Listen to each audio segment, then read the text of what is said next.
en tant qu'homme, venir, Seigneur, comme la forme d'un vrai homme. Mais tu vis aujourd'hui en nous, Seigneur. Tu es venu, Seigneur, nous apporter ton don. Mais, Seigneur, tu as laissé ce don en nous, Seigneur, ta sainte présence dans nos vies. Tu as fait de ma vie ce matin. Tu as fait de la vie de mon frère et de ma sœur, qui t'avons proclamé, qui t'avons élevé, un contenant, Seigneur. Et toi-même est le contenu, Seigneur. Oh Seigneur, quel mystère insondable, révélé dans les derniers temps, Seigneur. Un Dieu que les cieux, des cieux ne peuvent contenir. Sa sainte présence, mais un vase vil, Seigneur, d'argile que nous étions. Tu nous permets de contenir ta gloire, Seigneur. Alléluia, Seigneur, qu'un miracle insondable. Oh Seigneur, qui pouvait faire une telle chose, Seigneur? Qui pouvait faire un tel miracle? Sinon toi, Seigneur. C'est pour cela, Seigneur, nous t'élevons. Tu es glorifié, Seigneur. Et c'est notre désir, Seigneur, que tu restes glorifié dans nos vies pour toujours, Seigneur. Alors ce matin, Seigneur, accorde-nous la grâce de nous ramener ici ce matin pour entendre, Seigneur, ce que tu veux continuer à faire dans nos vies, dans nos cœurs, dans nos pensées. Seigneur, je te demande, dans ta grâce, de disposer chaque cœur afin qu'il n'y ait aucun esprit de distraction, aucun esprit de sommeil qui puisse, Seigneur, les assaillir, mais qui puisse vraiment, Seigneur, être éveillé, Seigneur, ce matin, que les yeux de notre cœur soient illuminés afin, encore plus que jamais, nous puissions comprendre, Seigneur, l'espérance qui est attachée à l'appel du salut éternel que tu nous as donné, Seigneur. Et tu nous invites à y entrer pleinement. Et à manifester la glorieuse, Seigneur, avènement de notre Seigneur qui vit en nous, Seigneur. Alors ce matin encore, donne-nous ce qui contribue à cet glorieux avènement qui est à venir, mais qui vit déjà en nous, qui sont révélés par ta parole et ton Esprit Saint, Seigneur. Pour cela, Seigneur, je te demande une grâce encore, Seigneur, en tant que ton serviteur, que ton onction repose sur moi ce matin, afin que cette onction puisse communiquer par ma bouche ta parole et faire un réveil, Seigneur. Remue les cœurs aujourd'hui, Seigneur, et remue les cœurs, les pensées, afin de faire le tri, Seigneur, que seul ton Esprit Saint fera, par sa souveraineté, sa puissance, Seigneur, de convaincre encore la hauteur, la profondeur, la largeur et la longueur de l'amour des révélations. Tu veux que nous saisissions pour être toujours victorieux, Seigneur. Pas par nous, mais par toi, seul par ton nom, la puissance de ton sang, Seigneur. Alors je te demande cette grâce, que nous puissions comprendre ce principe, car tu as choisi un peuple acquis, une sainte nation, un sacerdoce royal, afin que nous puissions, Seigneur, proclamer, témoigner, annoncer la vertu, Seigneur, de celui qui nous a appelés des ténèbres à son admirable lumière. C'est ce que nous voulons, Seigneur. Alors que ta parole illumine encore les yeux de nos cœurs pour comprendre la grandeur, la puissance que tu as mis en nous, Seigneur. Et toi seul, Seigneur, par cette puissance qui nous habite, tu peux faire au-delà de ce que nous pensons, entreprenons ou comprenons. Alors fais-le aujourd'hui et permets chacun de nous de comprendre ce principe majeur, Seigneur. C'est la prière que je t'élève, Seigneur, pour vraiment, Seigneur, que tu puisses vraiment nous assister. Que ton nom soit élevé, Père, au nom de Jésus-Christ. Amen. Amen. Asseyons-nous, frères et sœurs.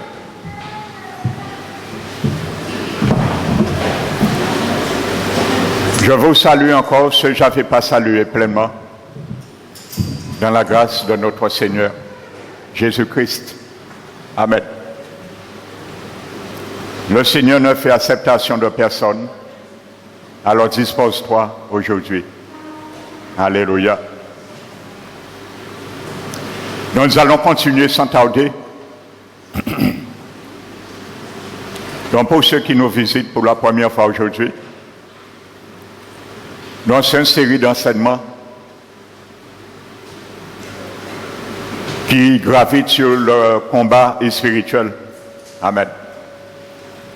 Car nous devons connaître ces principes afin que nous puissions savoir comment et envisager comment nous défendre dans certaines situations. Amen. Et je peux vous garantir, vous témoigner également que ces principes, comme dit la parole de Dieu, lorsque nous y croyons, ne restent point sans effet. Amen. Parce que j'ai compris quelque chose, vous savez, si le Seigneur Jésus nous dit que son trône est aux cieux et ses pieds marchent sur cette terre, j'ai bien compris quelque chose que tu dois comprendre aussi avec moi aujourd'hui et tout le reste de ta vie. Que les pieds physiques de Jésus ne vont pas descendre sur cette terre pour accomplir quoi que ce soit. Il l'a déjà fait. Maintenant, il nous demande, c'est nos pieds qui sont sur cette terre. Car nous sommes le corps de Christ. Et nous sommes membres les uns des autres de ce corps. Et lui, il est la tête. Et il dirige tout. Sur son trône, assis, il dirige tout. Mais il donne des ordres à son pied sur cette terre afin de marcher. Alléluia. Donc nous sommes ce corps par lequel le Seigneur marche sur cette terre et particulièrement il met nos pieds sur le cou du diable. Tant nous n'allons pas comprendre ça, le diable aura toujours avantage sur nous. Mais le jour où nous le ferons respecter, connaître l'autorité qui se présente devant lui, il va subir. Alléluia. Vous savez, lorsqu'on a un agent de police, il est dans le civil, il ne travaille pas, il ne porte pas sa tunique. On ne peut pas le reconnaître. Et on ne peut pas respecter du moment qu'il est dévêtu de sa tunique de travail. On n'est plus assujetti sous son autorité parce qu'il devient civil comme tout homme. Mais le jour qu'on le voit revêtu de la tunique qui décrit sa tâche, la responsabilité et l'autorité qu'il porte pour la nation, on est obligé de s'incliner. Parce que la tenue décrit l'autorité qu'on lui a assigné le gouvernement. Alléluia. C'est la même chose, vous savez. On peut dire le diable, nous sommes enfants de Dieu. Il le sait. Il lit les Écritures comme nous. Mais si le diable ne voit pas, lorsque nous venons de lui le confronter, il ne voit pas la tunique de l'autorité que Jésus nous a donnée, il ne va pas être impressionné de tout ce que nous allons lui dire. Hein. C'est la même réalité. Il faut que le diable, le royaume des ténèbres, le deuxième, c'est sache qui est l'Église de Jésus sur cette terre. Mais pour cela, nous devons faire respecter le droit acquis légitimé Jésus nous a donné en son nom. Alléluia. Et vous savez, la même autorité que Jésus nous a donnée de chasser un démon dans le corps de quelqu'un, c'est exactement la même autorité que nous saisissons pour lier le royaume des ténèbres. C'est la même réalité. Et les chasser dans un territoire ou quoi que ce soit, c'est la même autorité. Alléluia. Et comprenez-le encore aujourd'hui, c'est par révélation, je vous le dis, Jésus a dit, dans le monde des esprits, il n'y a pas de distance. Il n'y a pas de distance.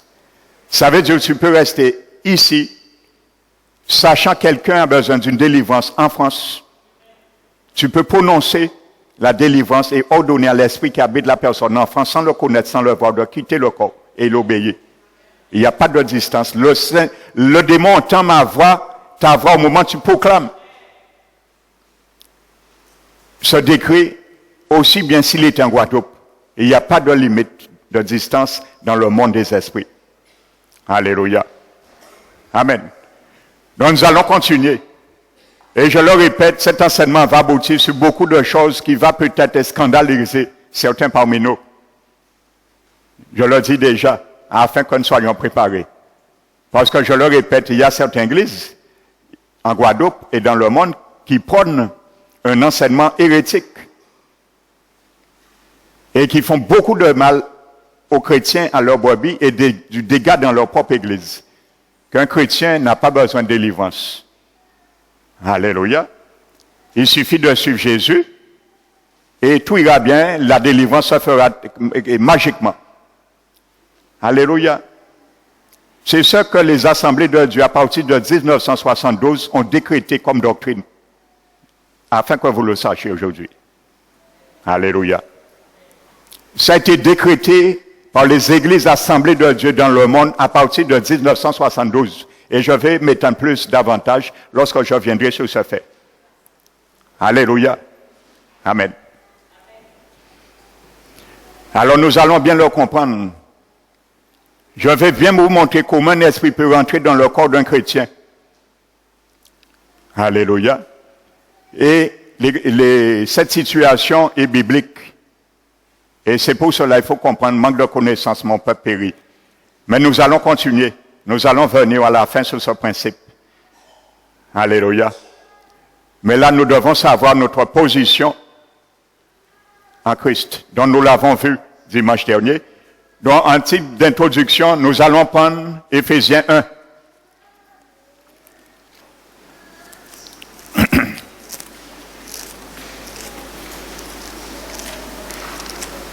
Éphésiens 1. Parce que je me dis, Jésus n'a pas été stupide, ni les apôtres, de dire le commandement de chasser les démons. Aussi Jésus savait pertinemment que depuis tu es né de nouveau, l'esprit quitte ton corps. Pourquoi Jésus t'a montré hors de chasser les démons? Ça sert à rien. Il t'a dit, donnez-vous, il aurait dit les païens, le monde, donnez-vous au Seigneur, et c'est tout. Démon là, t'es parti, c'est normal. C'est exactement cette réalité. Jésus pas te dit, ben, nous mandat à chasser des démons. Il t'a dit, prêchez, de donner votre vie au Seigneur, et le démon va partir tout seul. Donc nous pas ni mandat de chasser des démons là. Alléluia. Ce serait exclu du mystère de Jésus. Amen. Mais regardez l'ordre qu'il a donné. La première chose qu'il mentionne dans le mandat, c'est chasser des démons. Après guérir les malades, délivrer. Premier ordre. C'est important pour le Seigneur. Parce que le Seigneur, c'est lorsqu'une brebis vient dans sa bergerie, s'il n'est pas délié, s'il n'est pas franchi, il ne peut pas vivre la pleine liberté de la parole de Dieu. Amen. Il y a des chrétiens qui veulent servir le Seigneur. Ils sont motivés, ils sont vrais de cœur. Mais il y a quelque chose qui les lie. Leur âme, ils ne peuvent pas avancer. Ils ont la volonté de faire le bien, mais ils ne peuvent pas, comme dit Paul. Parce qu'ils sont liés en quelque part. Alors, si on n'a pas délié, qui gens, ils peuvent bénéficier pleinement de toute la plénitude de ce que Jésus a prévu pour nous? Non. Il va se battre, inutilement. Parce que cette brebis va se battre d'une manière naturelle contre une puissance surnaturelle. On ne peut jamais confronter et renverser une puissance surnaturelle avec des principes humains. Ce n'est pas possible. C'est pour ça que Jésus nous a donné des armes pour combattre, des armes spirituelles pour le combat spirituel. Alléluia. Il faut comprendre ces principes. Donc la Bible nous dit dans Éphésiens 1, et nous l'avons vu, c'est pour continuer, et le verset 20.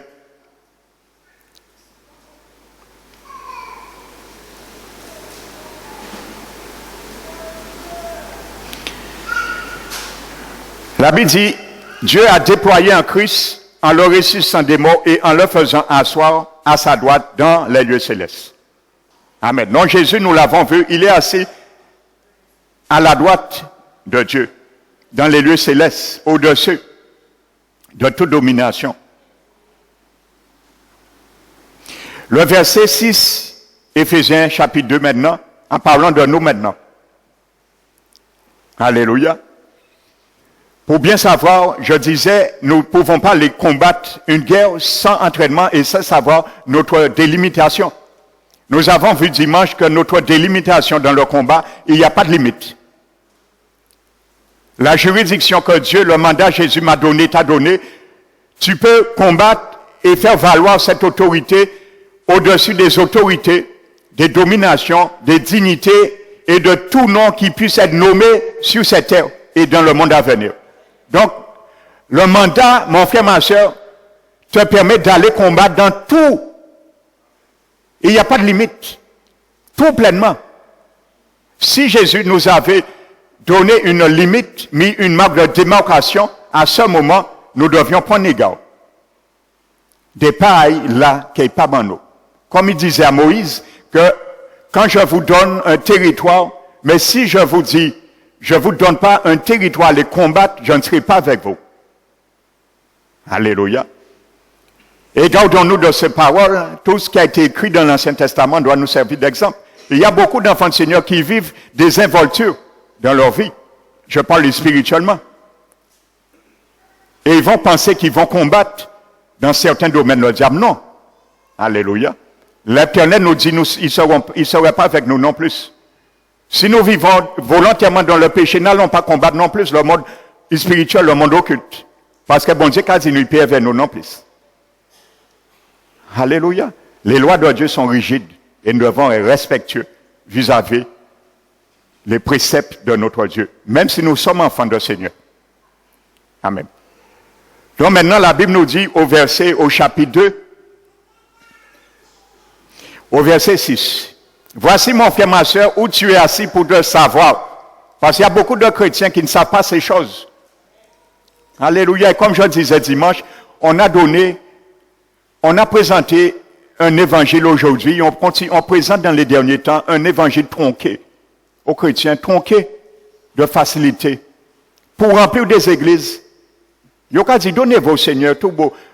J'ai déjà eu affaire à des gens, ils m'appellent pour venir au secours de leur situation, délivrance. Ils me disent, ils sont allés voir un pasteur. Premier bitin pasteur là dit, baptisez. Ils n'ont pas fait pas seulement baptême, rien, baptisé. La personne s'est baptisée quand elle vient plus mauvais. Les voyants pas fait, ils regarder des affaires. Ainsi de suite. Non, ce n'est pas le baptême qui va faire que les choses deviennent tout beau, tout nouveau dans nos vies. Hein. C'est la disposition de nos cœurs. Et en fonction de ce que nous avions reçu comme enseignement. Et comprenez bien, l'apôtre Jacques l'a bien dit, hein. Il a dit qu'il n'y ait pas parmi le peuple de Dieu beaucoup qui enseignent. Et je comprends aujourd'hui pourquoi le Seigneur a dit ça. Parce que vous savez, un enseignant, un prédicateur de la parole a deux pouvoirs entre ses mains. Il a un pouvoir d'emmener ses brebis en enfer. Comment? Par des doctrines hérétiques ou des doctrines de démons. Et ça se fait aujourd'hui dans l'église du Christ au dernier temps. Alléluia. Ça se fait dans les églises évangéliques du dernier temps aujourd'hui. Prêcher des doctrines de l'enfer. Et il a la possibilité également d'emmener les brebis au paradis, en fonction de ce qu'il enseigne. Alléluia. Peut-être certains disent, qu'est-ce que le pasteur dit? Là, je vous donne un exemple. Lorsque vous prêchez la doctrine de l'âme, du sommet de l'âme, ça s'appelle une doctrine de démon. Cette doctrine emmène les chrétiens où? Au paradis? Jamais, en enfer. Parce que lorsqu'on attend telle doctrine, j'ai reçu cette doctrine. Et ça a été mon cas, j'ai dévié un moment. Et grâce soit rendue à Dieu, le Seigneur s'est révélé à moi. Et il m'a dit, si la mort physique te frappait, à l'état tu es, c'est en enfer que tu irais. Alléluia. Et j'ai cherché à savoir qu'est-ce que l'enfer a après. Parce que pour pasteur pour t'enseigner moi qu'est-ce que l'enfer. Et c'est Jésus qui apprend moi qu'est-ce que l'enfer. Là, on commence à ouvrir la Bible. Et chercher sérieusement. Alléluia. Parce que lorsqu'on enseigne de telle doctrine, la personne dira, à cap fait tout bitin moi, pas ni pour condamnation, eh bien, on va flotter avec le monde. On aura un pied dans le royaume de Jésus, un royaume dans le monde. Et jour là, la mort physique qui frappe nous, l'esprit à nous qui descend en bas. Nous qui voyons, nous qui descendons, nous qui disons, mais bon Dieu, oh, à part où on va monter, doit être monter. Et nous qui t'en envoie qu'à dire non. Ce n'est pas ce que disait ma parole. Alléluia. Et c'est pour cela aujourd'hui, il y a des millions de chrétiens et de serviteurs qui sont en enfer, c'est normal. Parce qu'on pensait qu'on fait ce qu'on veut. Une fois on est sauvé, et peine et jugement, Dieu serait injuste. C'est là Dieu serait injuste. Alléluia. Comment nous, enfants du Seigneur, nous avons l'Esprit de Dieu en nous.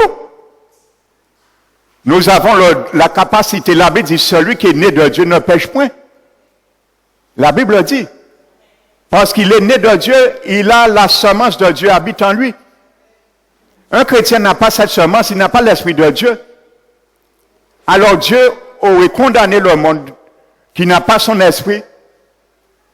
Et il ne va pas nous condamner, nous qui avons l'Esprit. C'est pour cela que Jésus a dit, pour les chrétiens, nous qui avons compris, reçu la vérité, nous serons condamnés plus sévèrement que le monde. Le monde sera condamné, c'est certes, oui. Ça peut se bourrer de sauvetage. C'est pour ça que beaucoup de ferment leurs oreilles. Lorsqu'ils entendent l'évangile, ils ne disent pas, écoutez, esprit, moi, pas condamné. Mais qui écoutez, qui pas condamné, aux gens viennent au monde condamné. Ça ne fait rien pour Dieu. La Bible dit, dès que quelqu'un sort dans le ventre de sa mère, il est candidat pour l'enfer. Alléluia. Parce qu'il est né du péché et la condamnation subsiste contre lui. Amen. Donc, un jour dans sa vie, il doit être conscient et se tourner vers Jésus pour détruire l'ordonnance dont les actes le condamnaient et subsistaient contre lui, afin de les détruire et pour qu'elle aille vierge. Amen. Donc, nous qui sommes sauvés, nous allons faire ce que nous voulons. Non. Nous tombons un jour sous la condamnation. Jésus a dit, nous serons battus plus de coups de bâton. Celui qui a reçu, connu la loi, sera jugé avec la loi. Celui qui est mort sans la loi sera jugé sans la loi, mais qui est jugé quand même, parce qu'il n'est pas qu'on est loi, il n'est pas tant de parler de Jésus, mais il tente au moins, il ne faut pas pécher. Ainsi de suite. Il y aura des critères pour le jugement. Amen. Donc, frères et sœurs, comprenons aujourd'hui cette grâce que Dieu nous a donnée afin de la maintenir. Alléluia. Et d'attendre le jour que nous arrivons à la ligne d'arrivée. Nous pouvons arriver. Je ne suis pas encore arrivé. Tu n'es pas encore arrivé. Je ne suis pas sauvé, mon frère, ma soeur. Moi qui te parle définitivement. Toi non plus. Je serai sauvé le jour où j'arrive dans la ligne d'arrivée. J'ai mon combat à faire chaque jour. Je dois porter mon armure chaque jour. Je dois me garder. Alléluia. La Bible a dit, celui qui veut finir avec le péché, armez-vous d'une pensée. Vous devez souffrir. Aujourd'hui, il y a trop de chrétiens qui aiment le péché. Ils n'aiment pas souffrir pour combattre le péché. Paul a dit, avez-vous déjà résisté jusqu'au sang en luttant contre le péché? Il y a une lutte farouche qu'il faut faire, frères et sœurs. Alléluia. La Bible dit, frères et sœurs, si nous retournons, nous vivons comme nous voulons, nous faisons ce que nous voulons, prenez garde à nous. Alléluia. Un des plus grands avertissements dans la parole de Dieu, dans le livre des Hébreux. La parole dit qu'il est impossible, écoute bien ces paroles, frères et sœurs. Et je rentre dans le menu. Il est impossible que ceux qui ont été une fois éclairés, il parle aux chrétiens, une fois éclairés, qui ont goûté le don céleste et eu part au Saint-Esprit de Dieu, nous, qui a goûté à la bonne parole et à la puissance des siècles à venir, et qui est tombé, soit renouvelé et amené de nouveau à la repentance. Car il faudrait de leur part crucifier le Seigneur et l'exposer à l'ignominie. Voici l'avertissement pour les chrétiens. aux chrétiens parlait. Et ensuite, l'auteur des Épîtres illustre bien ce qu'il entendait. Il donne une image. Il dit, lorsqu'une terre, il parle de notre vie, notre cœur, abreuvé par l'appui, l'œuvre du Saint-Esprit, la présence du Saint-Esprit, abreuvé qui tombe souvent sur elle, notre cœur, cette terre, c'est ton cœur, mon cœur, ta vie, ma vie, produit une herbe utile. Elle sera utile pour ceux pour qui elle est cultivée et participera à la bénédiction de l'Éternel. Mais si elle produit une herbe, des épines et des chardons, alléluia. Étant habité par l'Esprit de Dieu, nos vies peuvent produire ça. Ça n'empêche pas. La pluie qui abreuve ce terrain, c'est l'Esprit de Dieu en nous. Hein. Alors ne nous faisons pas d'illusions. Ce n'est pas parce que j'ai l'Esprit de Dieu, ça va produire une herbe utile et qui m'installera un jour dans la vie éternelle. Non, ça peut produire des épines et des chardons dans ma vie. Amen. La Bible dit, lorsque cette eau, l'œuvre du Saint-Esprit qui m'habite, qui m'arrose, qui m'avertit, qui me donne les principes majeurs de la parole de Dieu qui a été implantée dans moi un jour, qui peut sauver mon âme, si ça produit, et je moissonne ça, la Bible dit ça que je vais moissonner, et il a dit, il sera réprouvé, rejeté. Donc nous pouvons être réprouvés par Dieu. Prêts à être maudites, et on finit, donnez-moi le reste, on finit par mettre le feu. Alors mon frère et soeur, ma soeur, prends garde à ces paroles aujourd'hui. Parce que ta vie peut être un jour dans la géhenne. Le feu qui parle à la géhenne. Alléluia. Et ces exhortations, ce n'est pas aux païens, c'est aux chrétiens qui existaient à l'époque. Alléluia. C'est pour ça qu'il y a l'homme qui compte, Jean-Là qui a prêché raide, mais ça ne me fait pas trembler. Parce que c'est la parole raide qui t'a mené mon paradis. Et je leur dis, j'ai compris qu'est-ce que l'enfer. A qu'à dire au nom de Jésus, que Satan t'en est aujourd'hui encore, pas qu'à rappeler ça. Pour le monde peut faire moi battre ma charrière. Parce que je connais qu'est-ce que l'enfer et en pas envie là. Alléluia. Alors, diable là, il peut servir de mon niveau, mettre courroie de transmission. C'est coupé qui est coupé. Parce qu'il peut déstabiliser moi. Et il peut faire peur trembler devant quoi que menace. Parce que c'est devant moi qu'elle est pour l'éternel. Jésus m'a donné un mandat pour prêcher le royaume en toute occasion favorable ou défavorable. Que ça plaise au diable ou pas. Alléluia. Amen.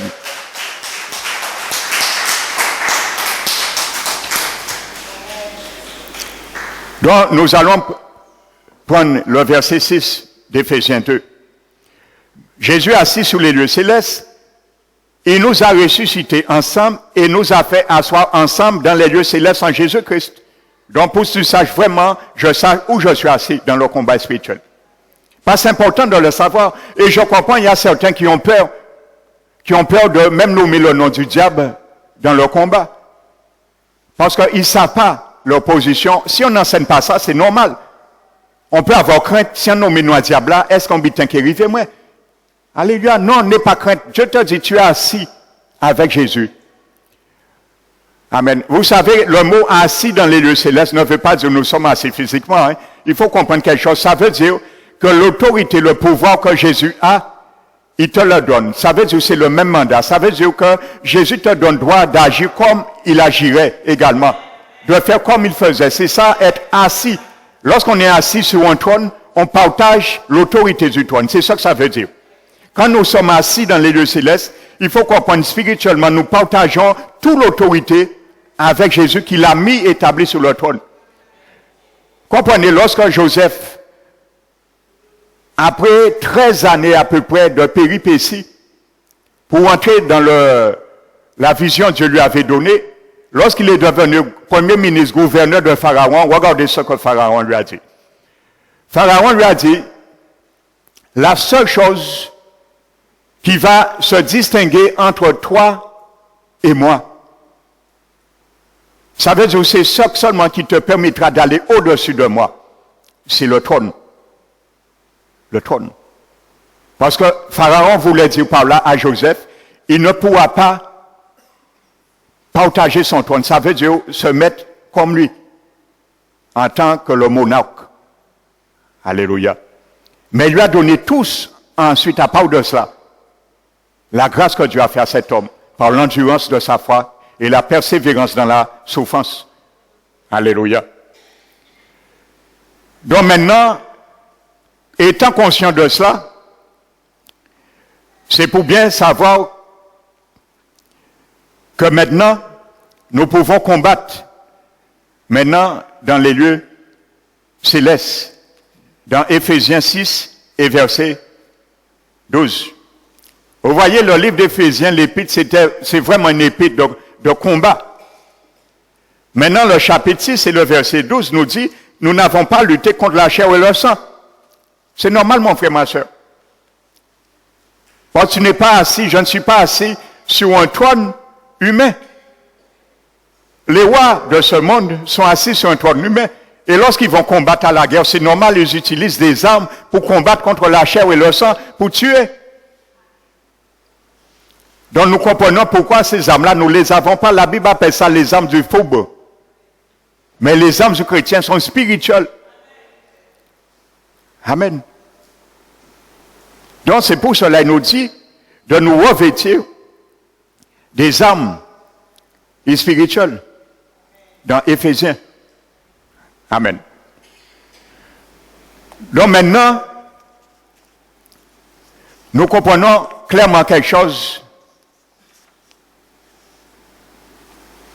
Comme je disais, la victoire de nos combats ne va pas se faire à travers une réforme sociale, de l'éducation, de l'action politique ou quoi que ce soit, ou de confréries charnelles comme le monde, ainsi de suite. Amen. Mais par la confrontation qui se déroule dans les lieux célestes. C'est un assaut contre le poste de commandement du diable. Amen. Et vous voyez bien, Jésus est assis dans les lieux célestes. Et le royaume, nous devons combattre et assis dans les lieux célestes aussi. Mais la position de Jésus, les lieux célestes, veut dire l'aspect spirituel. Mais Jésus, lui, son trône est au-dessus du deuxième ciel. Amen. Donc c'est là le combat est entamé, frères et sœurs. Alléluia. Mais avant d'entamer le combat, il y a les armes que Dieu nous a données. Il faut savoir comment aussi agir aussi lorsque nous allons délier les princes, lier les princes, les autorités qui se trouvent dans ce monde que nous avons à combattre, parce qu'il y a une stratégie. Alléluia. Il y a une stratégie pour les combattre. Et Jésus nous a révélé certaines stratégies. Le voile a été retiré sur certaines de ces stratégies aujourd'hui dans les lieux célestes. Parfois, ça mérite ce qu'on appelle vraiment le combat spirituel. Vous savez, il y a des prières où on peut prier, mais il y a des prières qui ne sont exaucées que après un combat spirituel. Alléluia. Et je peux vous dire, je peux donner des témoignages, et il y a résultats positifs. Mais sans le combat spirituel, nous ne pourrons acquérir la victoire. Il faut connaître ces principes. Donc, avant d'aller là, nous allons venir par contre pour connaître aussi comment délier le monde. Délier quelqu'un qui est sous aussi l'oppression, la juridiction, l'aveuglement d'un prince, du diable, ainsi de suite. Donc nous allons comprendre déjà ce principe. Amen. Parfois, vous savez, vous allez comprendre parfois l'économie que nous allons faire lorsque nous essayons parfois de forcer, de marteler certaines personnes pour qu'ils se convertissent.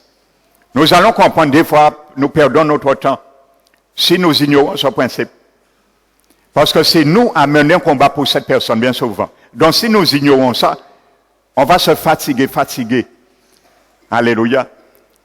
C'est pour ça qu'il y a des gens, je prends par exemple, il y a des gens qui prétendent servir Dieu, qui prétendent être sauvés même, mais ils ignorent qu'ils sont sur un aveuglement d'un esprit antichrist. Vous pensez que vous allez convaincre quelqu'un qui a donné droit légal d'un esprit antichrist sur sa vie? Mais jamais. Mais vous pouvez par contre susciter de la foi dans le cœur de cette personne en le déliant son intelligence. Amen. Parce que c'est comme ça commence. Alléluia. Amen. Et pour comprendre ce principe, nous allons le voir dans 2 Corinthiens 4. Ouvrons la parole de Dieu dans 2 Corinthiens chapitre 4.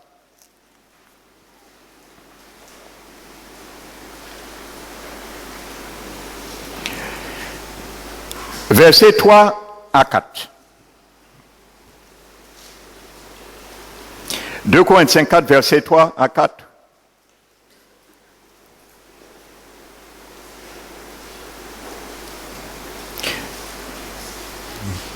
Dans 2 Corinthiens 4, versets 3 à 4. La parole de Dieu nous dit, par la bouche de l'apôtre Paul, que si notre évangile est voilé, encore, il est voilé pour ceux qui périssent. Amen. Pour les incrédules, dont le Dieu de ce siècle, vous savez de qui s'agit Satan, a aveuglé. Où c'est que le diable aveugle l'humanité?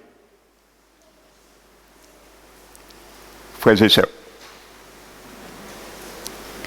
Dans leur intelligence. L'intelligence.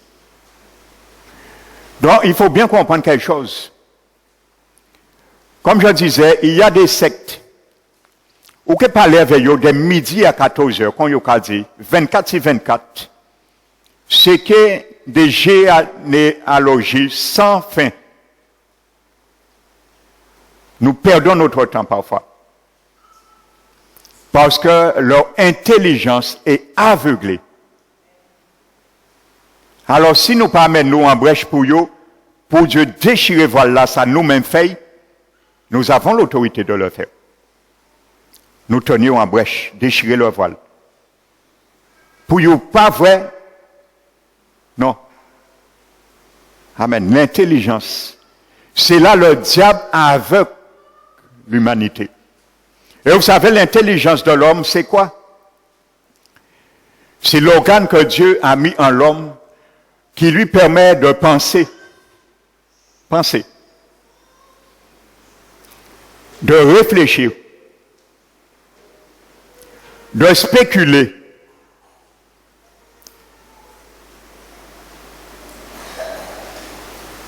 D'imaginer.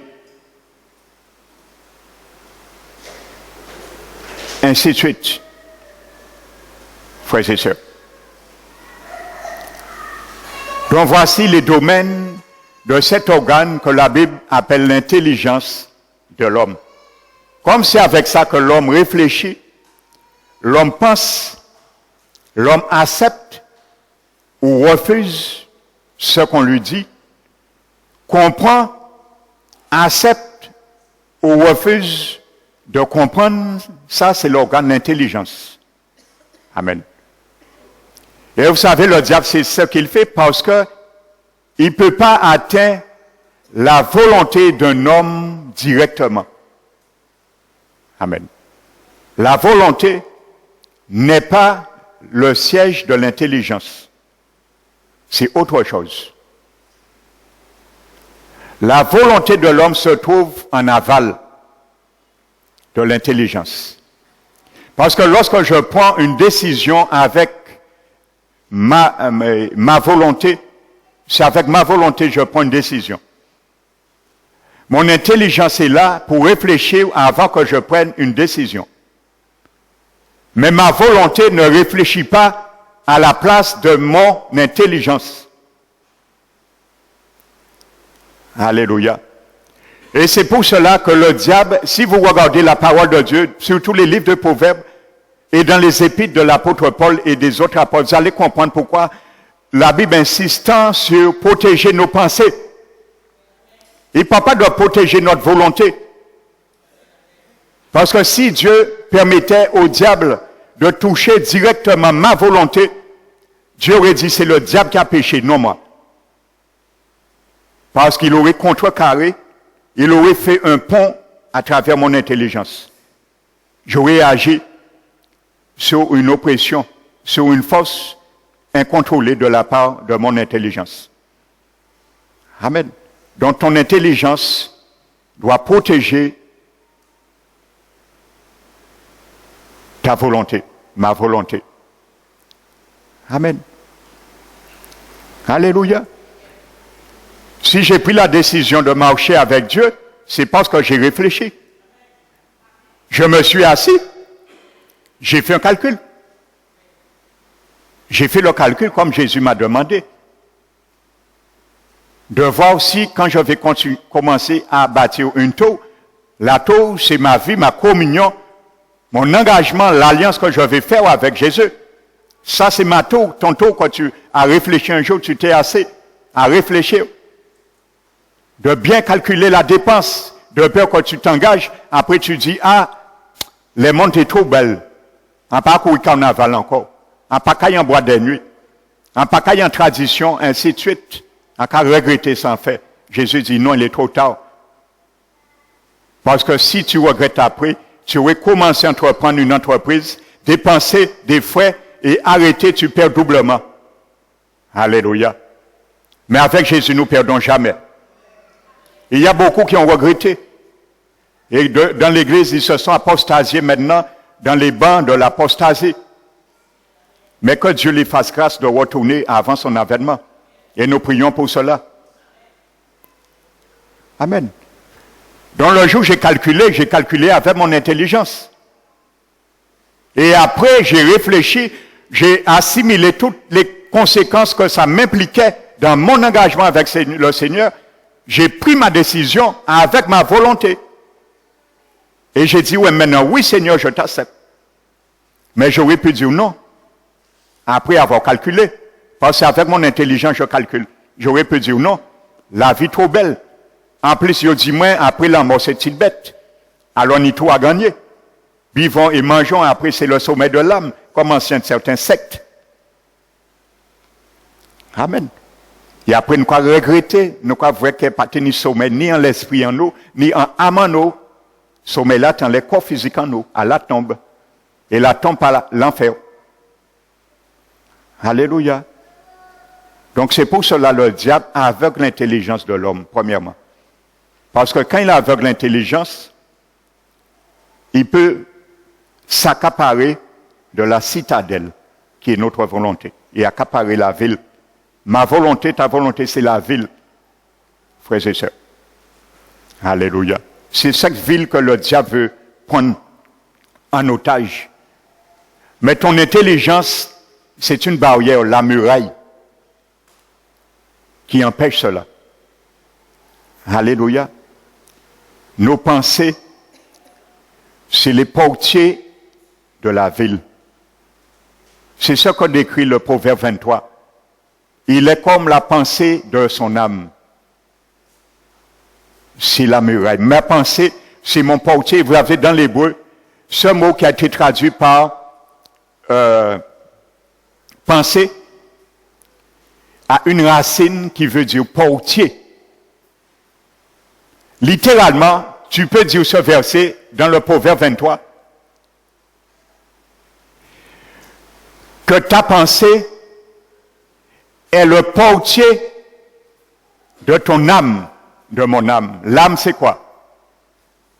L'âme a 3 sièges.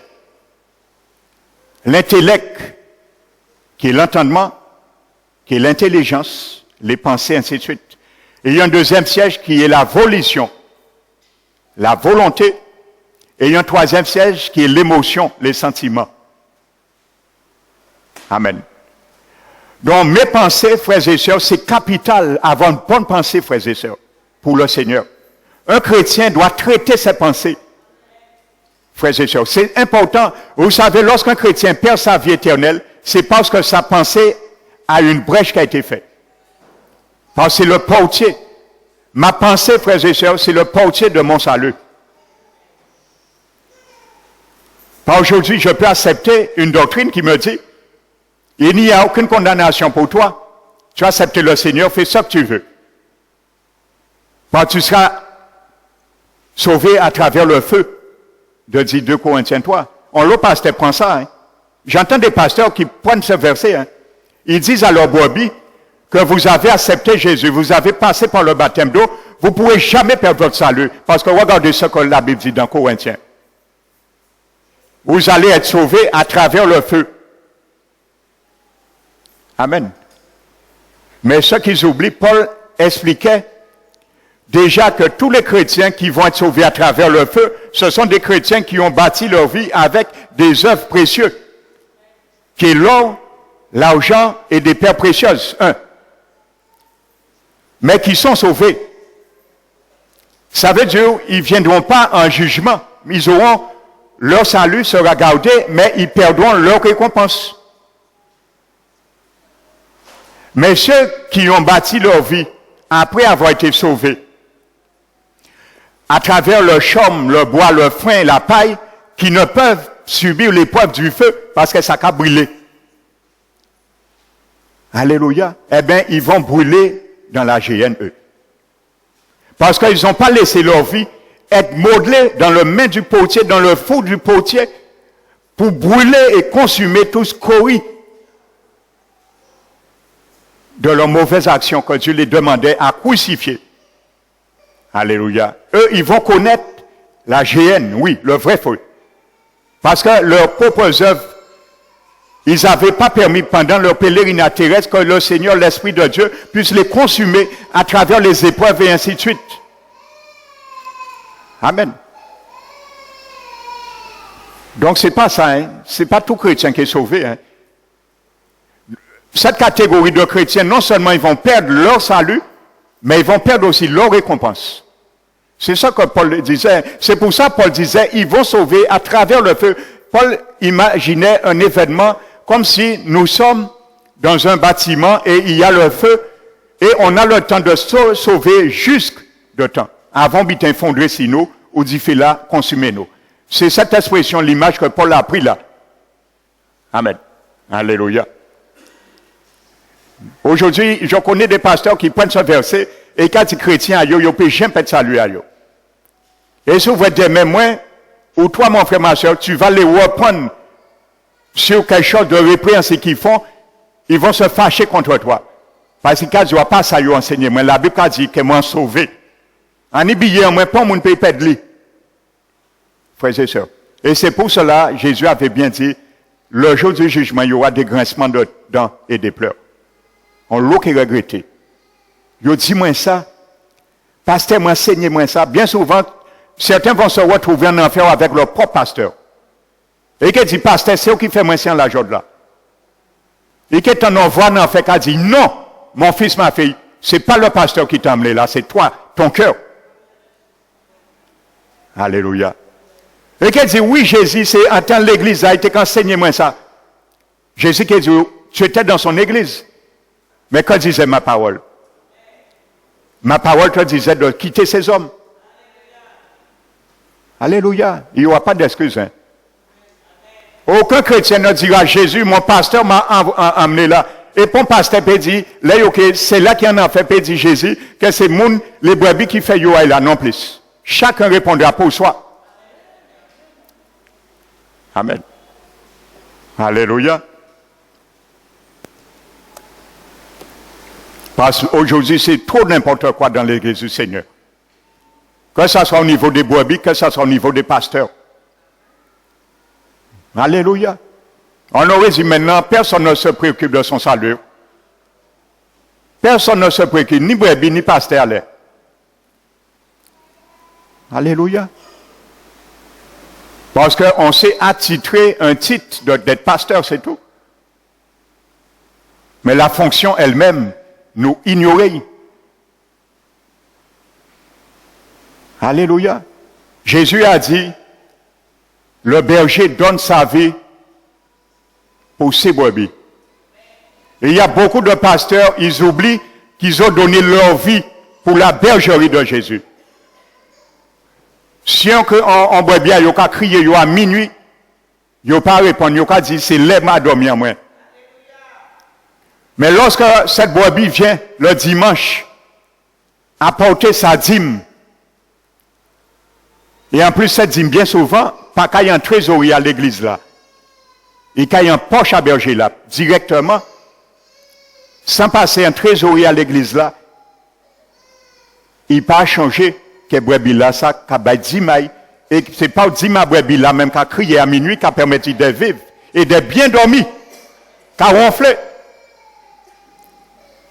Alléluia. Parce qu'on a oublié que le berger donne sa vie pour ses brebis. Beaucoup ont oublié ça, cette conscience. C'est pour ça aujourd'hui, beaucoup de pasteurs se sont détournés et leur cœur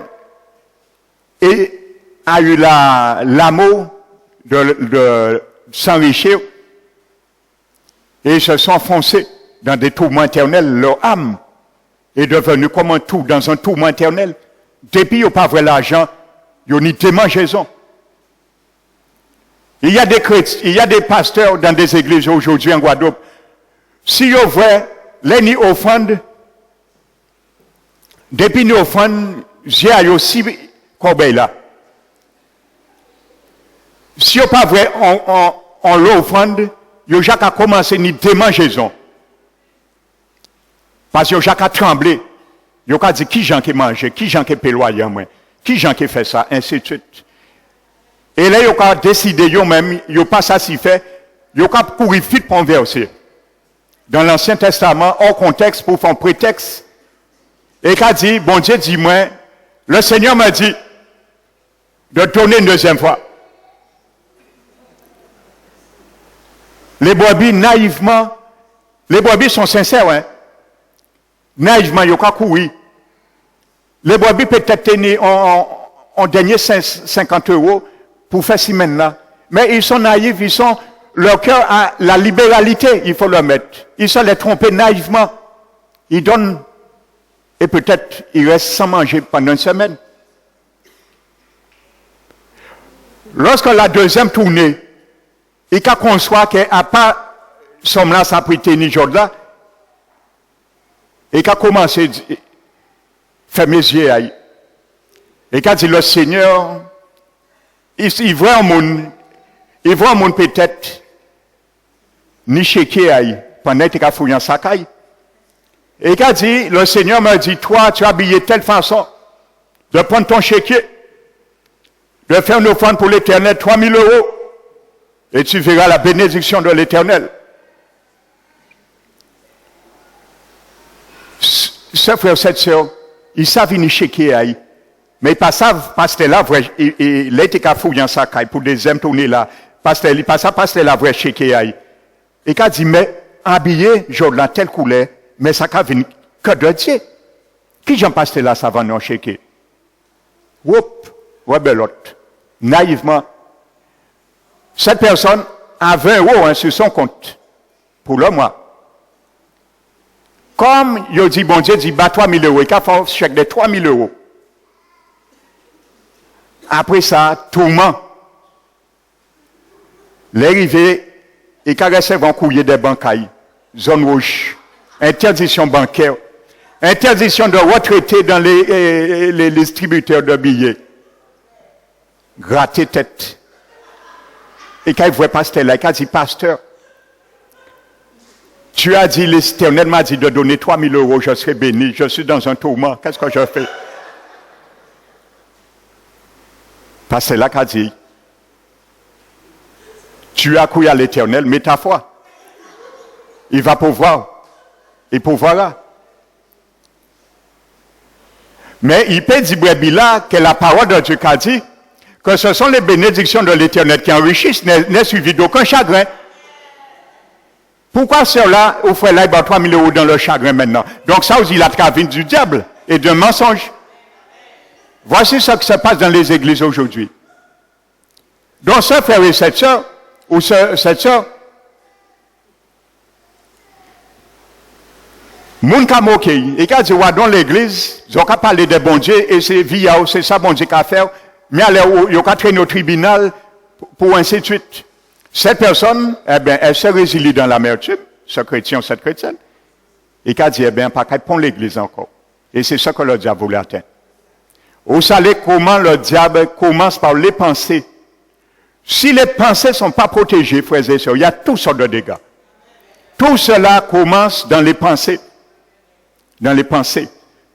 Aujourd'hui, les dans de telle église, des brebis, malgré ça, ils n'ont pas arrivé à quitter l'église là, parce qu'ils ont envoûté. Et il y a des pasteurs aujourd'hui qui envoûtent les brebis, pour malgré qu'ils ont trompé, ils ont comme ça, ils ont dépouillé, ils ont tourné dans des saisons inappropriées, ils ne peuvent pas quitter l'église là. Ils sont envoûtés de sa part. Alléluia. Et il y a des pasteurs aujourd'hui, ils ont quand même vu ça aussi pour faire des bagues montées, pour envoûter les brebis. Ça existe aujourd'hui. Hein? Nous sommes dans les derniers temps. Le mystère de l'iniquité s'est accru. Et ce mystère est entré malheureusement dans l'église du Christ. Les derniers temps. Ce n'est pas dans le monde en Guadeloupe, ça existe.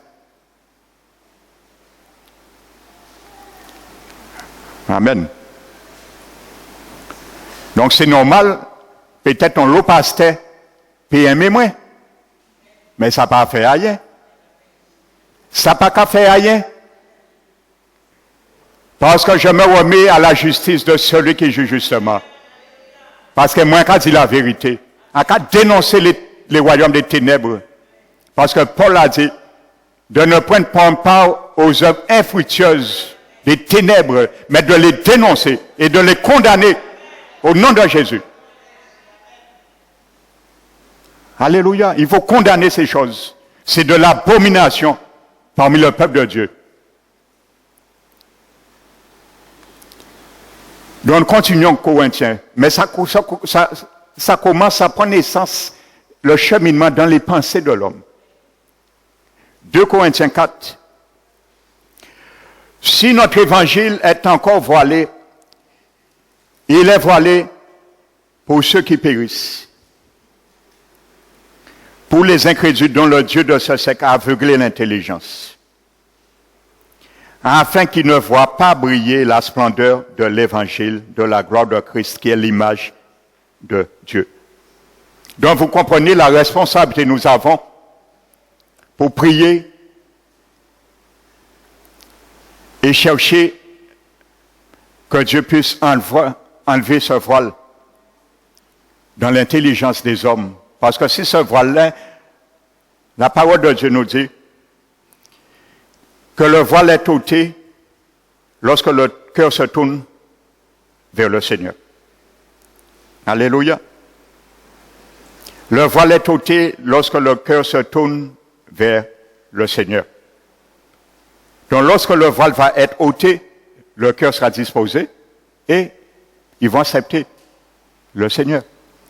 Mais il y a un combat à faire dans les pensées. Ça, ce sont des principes que nous devons connaître. Parce que qui n'a pas et qui ne connaît pas ça encore, essayer de convaincre de force.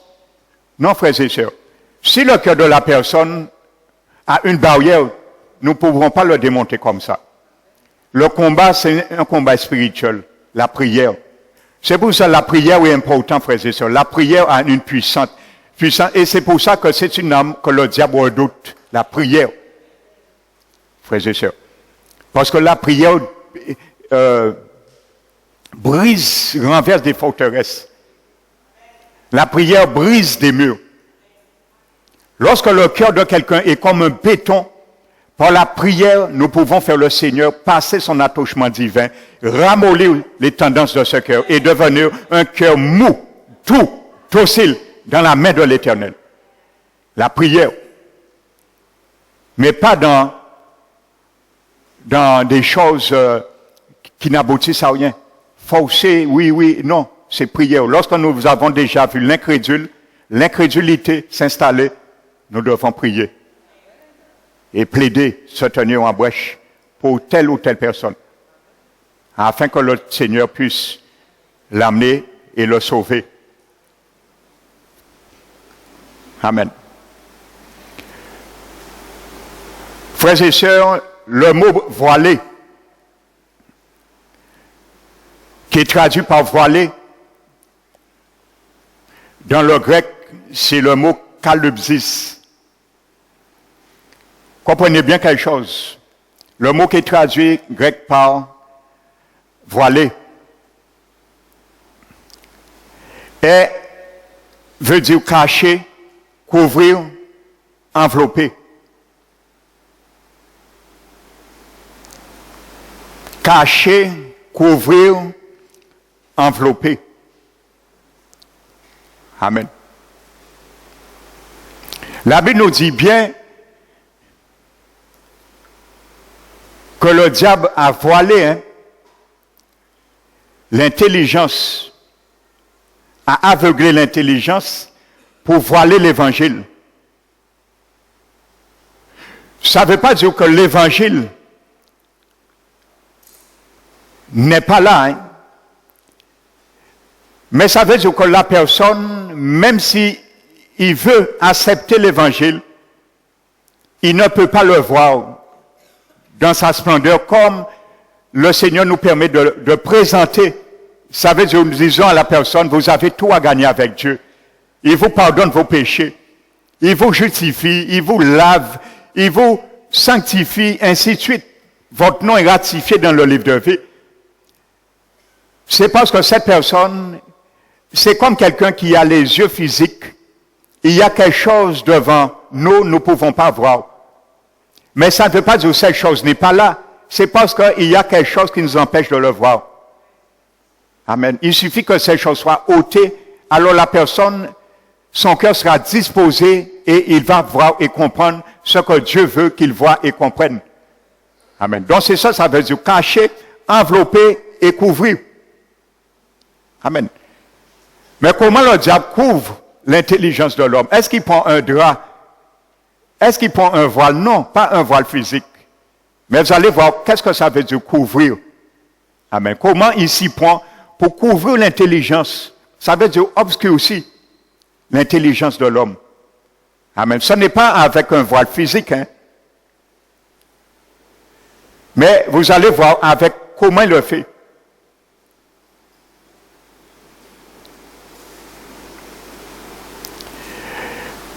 Par contre, l'inverse de ce mot, pour bien comprendre qu'est-ce que ce voile, l'inverse du mot voilé, qui est dans le grec kalupsis,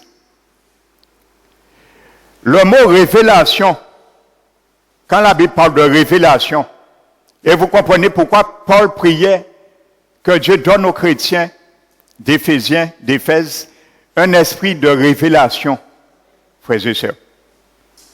Vous allez comprendre pourquoi. Paul savait l'importance d'avoir un esprit de révélation. Ça veut dire qu'il nous dévoile ce qui est caché dans le dessein de Dieu. Paul priait, c'était pour que Dieu puisse nous permettre de dévoiler, démasquer tout ce que le diable nous cache, nous vole, nous tient, nous retient à travers le dessein que Dieu a pour nous. Amen. Dans le mot révélation, par contre, fait la même partie de la famille du mot voile.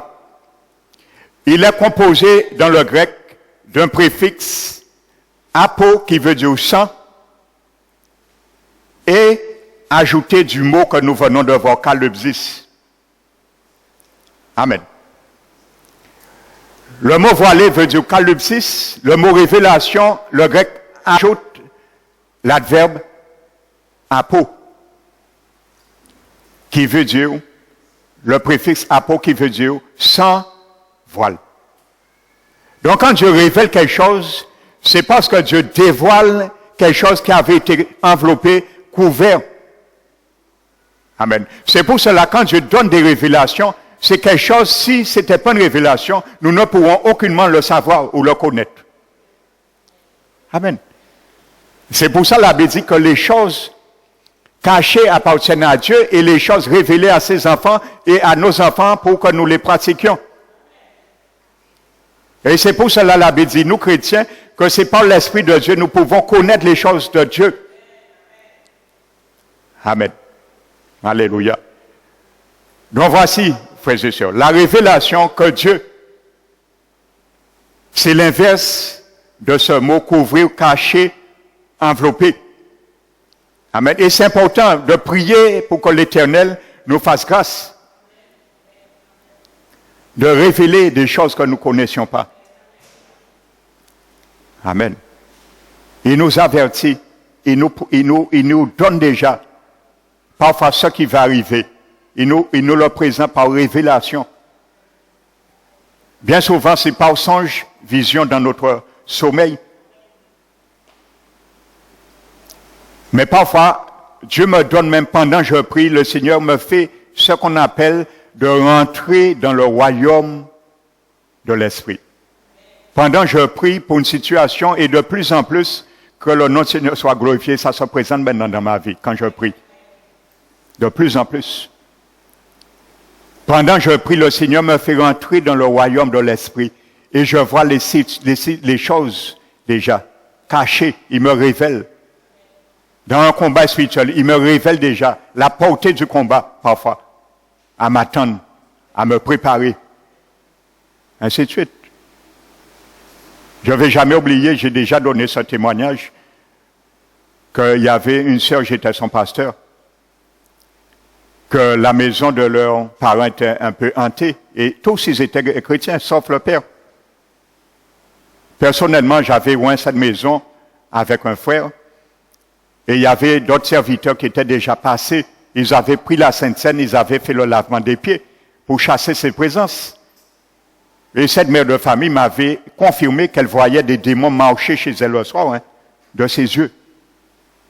Il entendait des voix. Et ça l'arrivait parfois de lancer une canette de coca dehors. Elle m'a dit, la canette revenait sur elle comme ça. Quoi dans ces films fantasmes-là? Et pourtant, ça fait des années, elle est chrétienne. Tous étaient chrétiennes dans cette famille. Eh bien, où était le problème? Eh bien, c'est un jour, je priais, j'intercédais. Et Dieu m'a ouvert, m'a fait rentrer dans le royaume des esprits. Et c'est là que j'ai eu la révélation. Et il m'a montré que le père de cette famille, le jour qu'ils ont pris le terrain, il avait creusé un trou dans le terrain et il avait enterré quelque chose. Et c'est pour cela, pour garder, protéger la maison. Et c'est pour cela, en faisant ça, il a lié sa famille légitimement avec le royaume des ténèbres. Et c'est pour cela que ces esprits avaient droit légitimer et que Dieu permettait aussi qu'ils soient chrétiens ou pas. Amen. Et c'est quand j'ai vu ça, j'ai dit à cette sœur de dire à ta mère, je ne sais pas comment elle va dire ça à ton père, mais j'ai dit, dis à ta mère d'aller le dire à ton père. Et effectivement, elle est venue me voir. Elle m'a dit, tu avais raison, pasteur. C'est exactement ce qui est arrivé.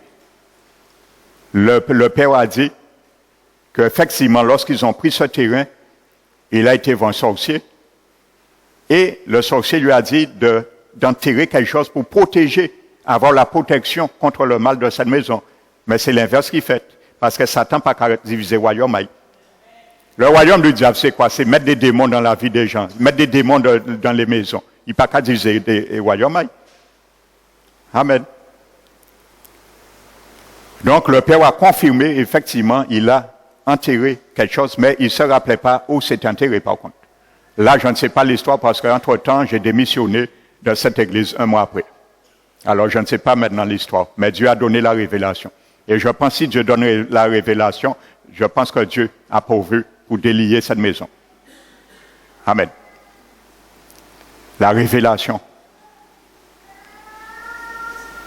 C'est découvrir ce qui est caché à la vue de l'homme. Le Seigneur, il nous dévoile les desseins du diable. Il nous avertit parfois les desseins du diable. Amen.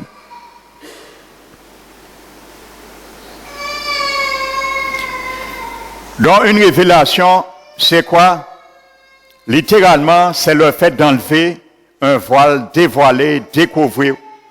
Et c'est pour cela, tant que les incroyants ne reçoivent pas cette révélation, le dévoilement, ils ne pourront comprendre l'évangile.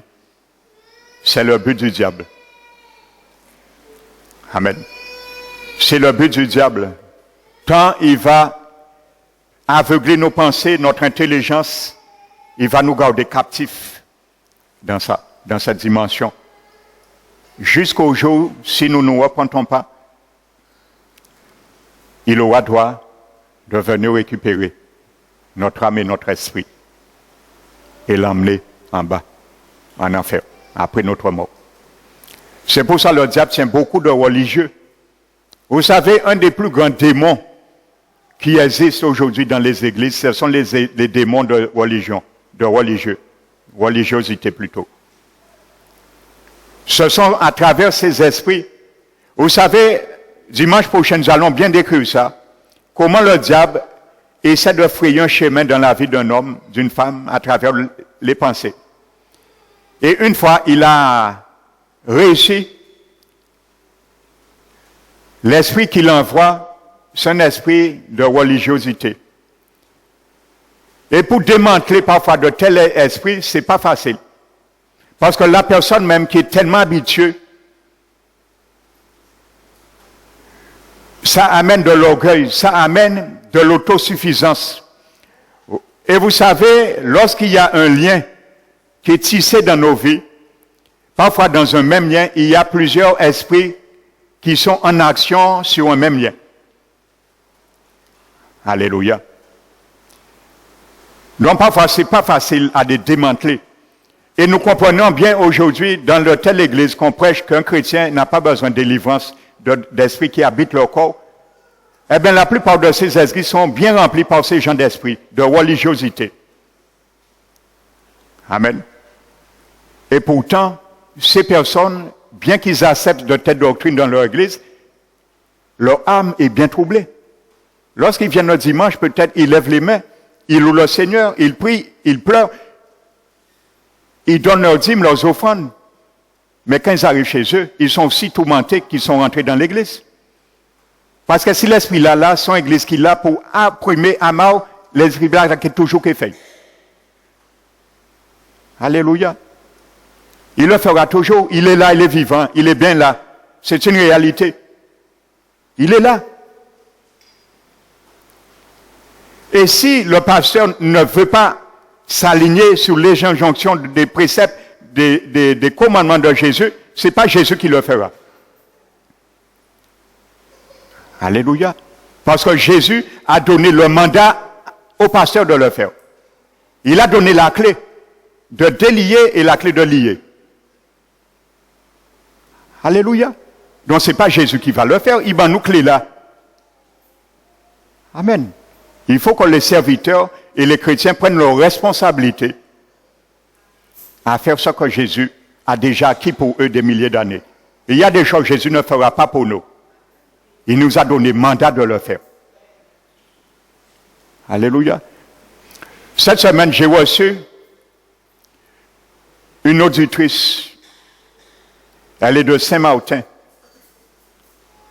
Vous savez ce que cette femme m'a dit? Elle est dans une église, et dans son église aussi. C'est là, on ne fait pas la délivrance et on prêche qu'un esprit ne peut pas habiter un chrétien. Elle m'a dit, elle ne comprend rien. Elle est en Guadeloupe.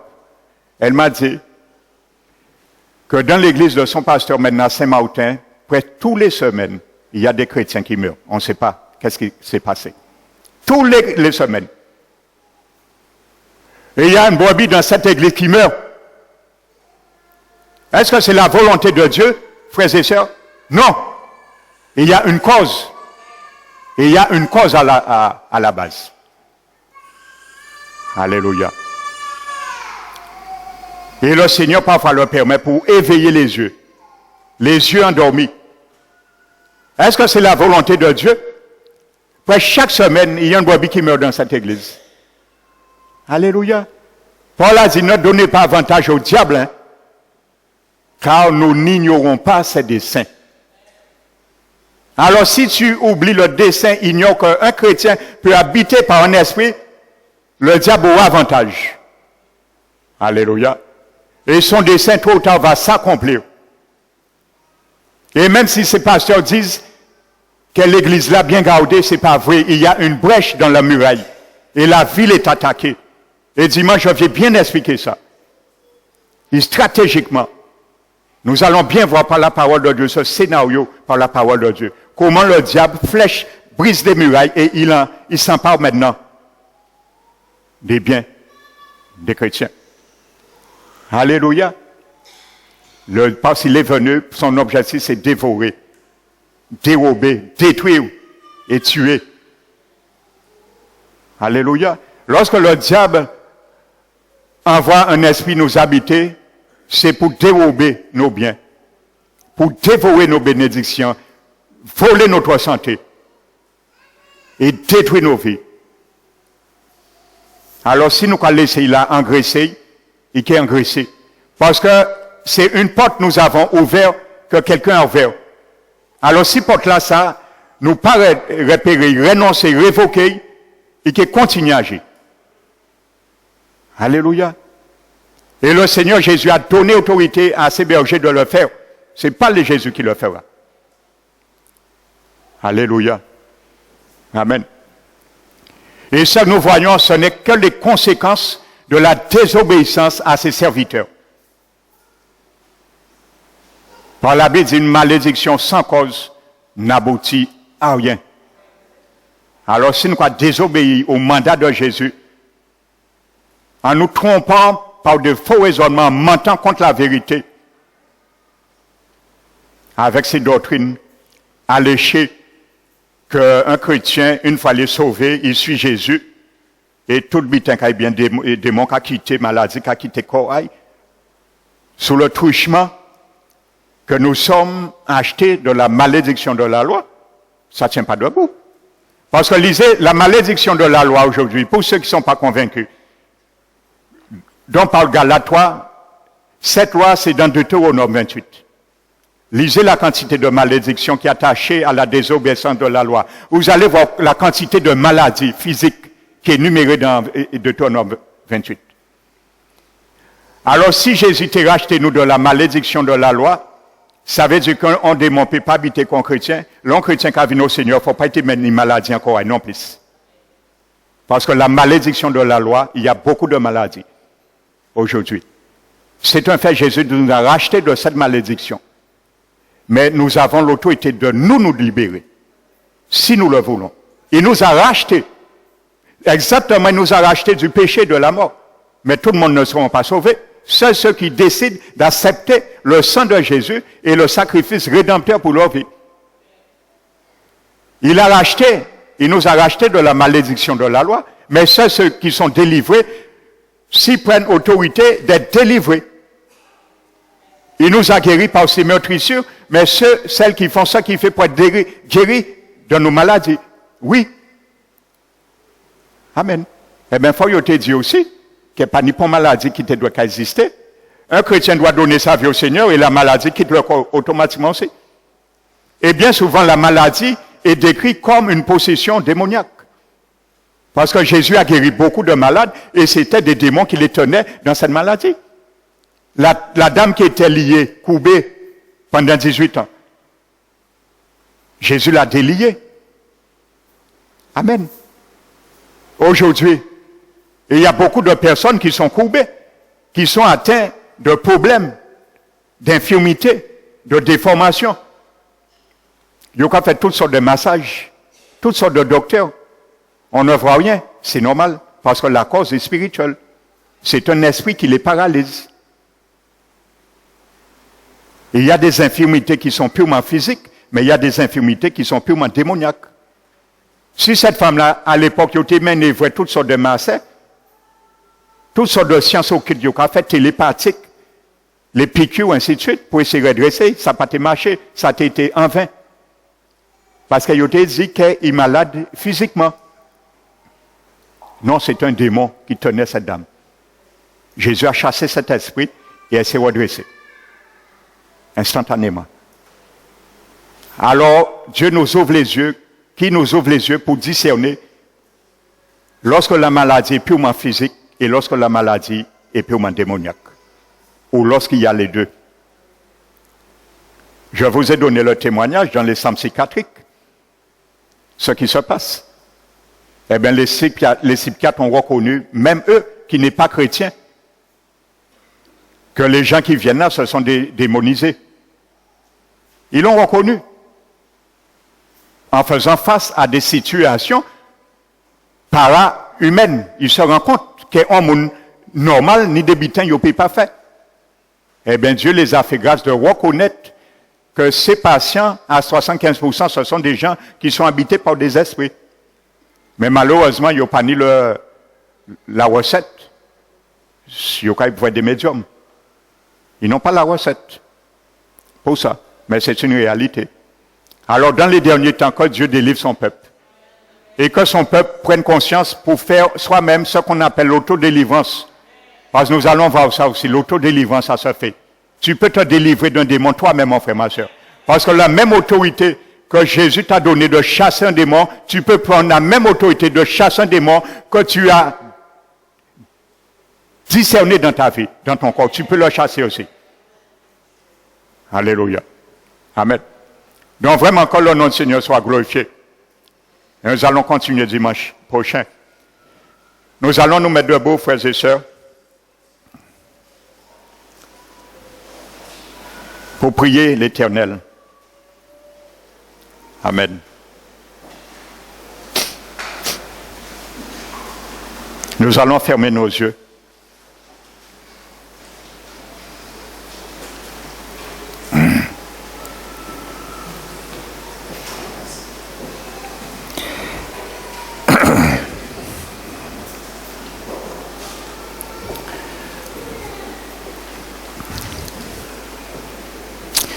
Père éternel, nous t'élevons, nous te glorifions. Et c'est avec un cœur rempli de reconnaissance envers toi. Père, je te dis merci Seigneur. Je te dis merci mon Dieu, mon Père éternel, notre Père et notre Rédempteur, de nous avoir assistés dans ce lieu ce matin encore, pour nous faire comprendre, Seigneur, le désir de ton cœur profond de détacher ton peuple, tes enfants, de tout lien, Seigneur. Car malheureusement, nous le savons, et nous ne pouvons fermer nos yeux sur cette réalité, que le diable fait du tapage, Seigneur, au milieu de ton œuvre, au milieu, Seigneur, de ton peuple et dans ton temple, Seigneur. Car il y a beaucoup, Seigneur, qui ont refusé, qui ont mis le mandat à côté et qui ont pris, Seigneur, parmi tes serviteurs, qui ont pris un autre vêtement pour montrer, Seigneur, une transparence, Seigneur, une autre autorité que celle que tu les as attribuées de plein droit, Seigneur, et d'agir en ton nom. Mais aujourd'hui, Seigneur, je te demande grâce, Seigneur, grâce que tu puisses ouvrir les yeux, l'intelligence voilée, Seigneur, de ces hommes et ces femmes qui prônent de telles doctrines, Seigneur, qui vient du tout pas de ni ta pensée, Seigneur Jésus, ni la pensée des apôtres. Car toi, tu as dit de délivrer ton peuple.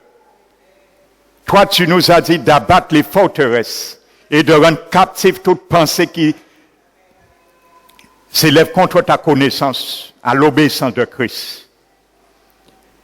Tu nous as dit d'aller, Seigneur, et d'affranchir ton peuple, de délivrer les opprimés.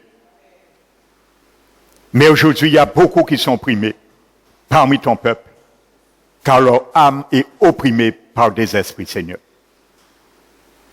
Tu nous as dit que toi, tout ce que tu nous as donné, que tu as tout accompli sur la croix.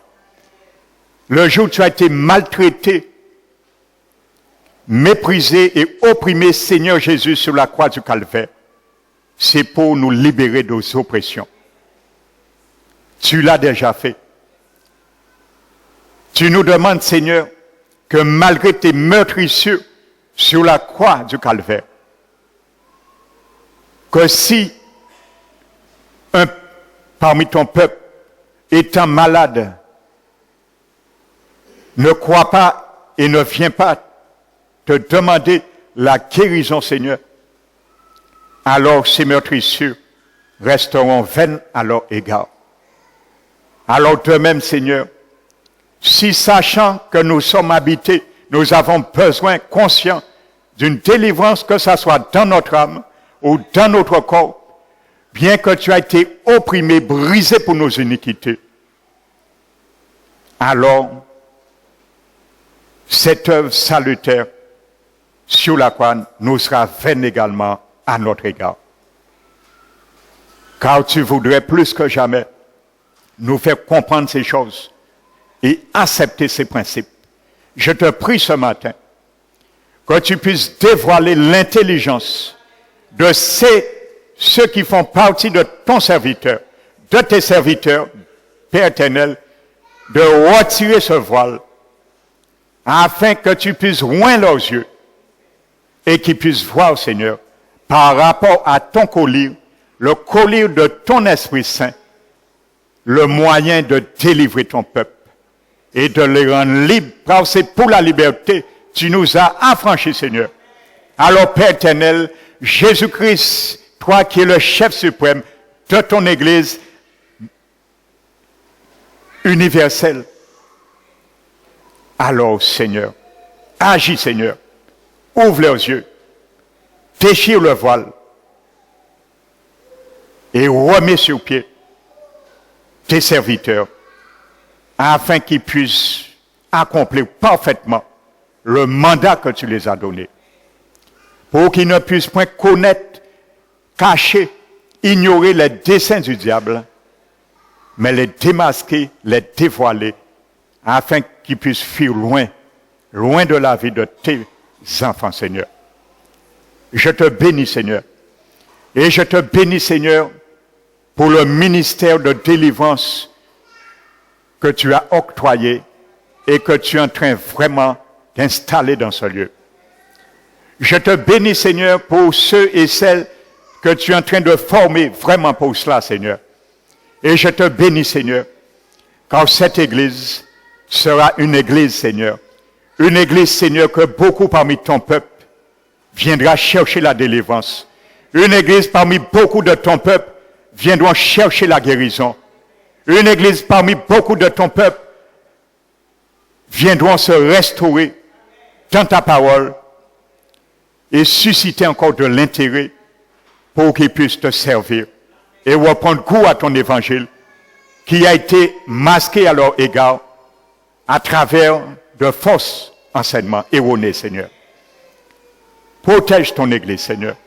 Protège ton peuple, protège tes serviteurs. Et ramène, Seigneur, établis, lève, Seigneur, des ouvriers. Lève tes serviteurs, de vrais serviteurs, qui ont un cœur de berger, selon ton cœur, Seigneur Jésus. Afin que vraiment, Seigneur, tu inclines leur cœur à tes préceptes. Et que tu détournes leur cœur au gain sordide qui les a aveuglés. Et liés, Seigneur, dans la cupidité. Délivre ces serviteurs qu'ils ont laissé la porte ouverte et les esprits envahissent leur âme, leur cœur, par l'amour de l'argent et la cupidité, Seigneur. Délivre-les, Seigneur. Délivre ton peuple, Seigneur. C'est avec cri, Seigneur, nous te le demandons. Et avec grande espérance, car l'espérance, nous l'avons en toi, Seigneur, en toi seul, Seigneur Jésus. Merci, mon Dieu. Merci, Seigneur. Amène du monde, Seigneur, parmi ton peuple, ton royaume, pour entendre, Seigneur, le langage que tu veux tenir à leurs propos, à travers, Seigneur, le combat spirituel et le combat que nous devons cheminer, non seulement en vie, nos situations, nos vies, mais pour la vie et les situations d'autrui, Seigneur. Que seul tu nous donnes le droit, la capacité, la force, le pouvoir et la force de lier et de délier, Seigneur, le voile qui envahit l'intelligence, Seigneur, des hommes. Sois glorifié, Père. Sois béni dans le merveilleux nom de la majesté divine, Jésus-Christ, notre Rédempteur, notre souverain sacrificateur, notre avocat, notre médiateur, le médiateur d'une nouvelle alliance par excellence, lui qui a été élevé à la perfection et qui est devenu pour moi, pour mes frères et sœurs, l'auteur d'un salut éternel, mon Dieu. Car c'est lui qui a fait la promesse et il est fidèle et tu l'accompliras, Seigneur. Merci, mon Dieu, de nous avoir entendus et merci de nous avoir exaucés. Au nom de Jésus, Père, sois béni, sois glorifié. Amen. Alléluia.